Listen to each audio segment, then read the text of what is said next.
Yan, sample video tayo, M1 Zenlo. Ito legit 30 watts to with 1 year warranty. Yan, check natin yung lakas niya ito. Sige nga pre, pa-check muna ako ng low niyan. Puti. Ano, puta na, napakalakas niyan. 30 watts lang yan. Tapos pre, high mo. Ayun, tanga na yan. Sakop lahat, patayin mo. Tapos may pass light na rin yan. Sige nga, pa-pass light par. Pass light, yun o. Tapos headlight, so naka 45 watts na rin to na headlight DDD. Ayan, headlight pa lang yan ha. Patayin mo ulit pre headlight, gusto mo. Yan, all weather yan, patayin mo. Gusto mo. Yun o. Puti. Tapos pwede mo siyang i-off para maging all weather. Yan o. Ito ang lakas. Zenlo 30 watts o. Sige nga pa pre.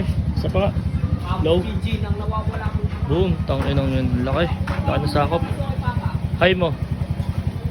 Yan, 30 watts lang yan. M1 Zenlo. Medyo pricey pero legit. Ayos.